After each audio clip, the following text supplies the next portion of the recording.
পার্বতীপুরে জেলা যুবদলের যুগ্ম আহ্বায়কের উদ্যোগে বৃক্ষরোপণ কর্মসূচি। দিনাজপুর পার্বতীপুর প্রতিনিধির ভিডিও চিত্রে বিস্তারিত।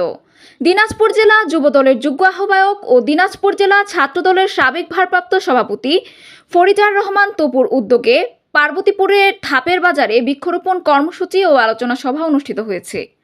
অনুষ্ঠানে ফরিজার রহমান তপুর সভাপতিত্বে প্রধান অতিথি হিসেবে উপস্থিত থেকে বক্তব্য রাখেন জাতীয়তাবাদী স্বেচ্ছাসেবক দলের কেন্দ্রীয় কমিটির যুগ্ম আহ্বায়ক নুরুল হুদা বাবু।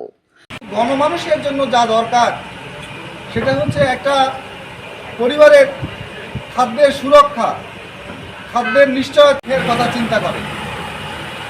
এখানে গণমানুষের গণ আকাঙ্ক্ষাকে তারা কখনোই প্রাধান্য দিতে চায় না, কিন্তু একটা পরিবর্তিত প্রত্যেকটা সদস্যের কিছু চিকিৎসা সারা অনুষ্ঠানে অন্যান্যদের মধ্যে উপস্থিত ছিলেন রংপুর বিভাগীয় স্বেচ্ছাসেবক দলের আহ্বায়ক আল ইমরান সুজন, বেসরকারি বিশ্ববিদ্যালয়ের ছাত্রদলের যুগ্ম সাধারণ সম্পাদক মেহেদি হাসান, রংপুর বিভাগীয় তরুণ দলের প্রচার সম্পাদক আনসারুল ইসলাম, ফুলবাড়ী উপজেলার ছাত্রদলের আহ্বায়ক জিয়াবুর রহমান, পার্বতীপুর উপজেলা ছাত্রদলের সদস্য সচিব রিপন, পার্বতীপুরের পৌর বিএনপির স্বাস্থ্য বিষয়ক সম্পাদক কামরুল হুদা শান্ত, ইউনিয়নের বিএনপির সভাপতি ওহিদুল ইসলাম, ইউনিয়নের যুবদলের সাধারণ সম্পাদক জিয়ামিল ইসলাম, ৯ নম্বর ওয়ার্ডের স্বেচ্ছাসেবক দলের সদস্য সচিব হিটলার সহ স্থানীয় নেতৃবৃন্দ।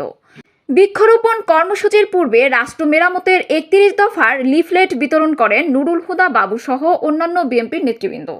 AB news desk report.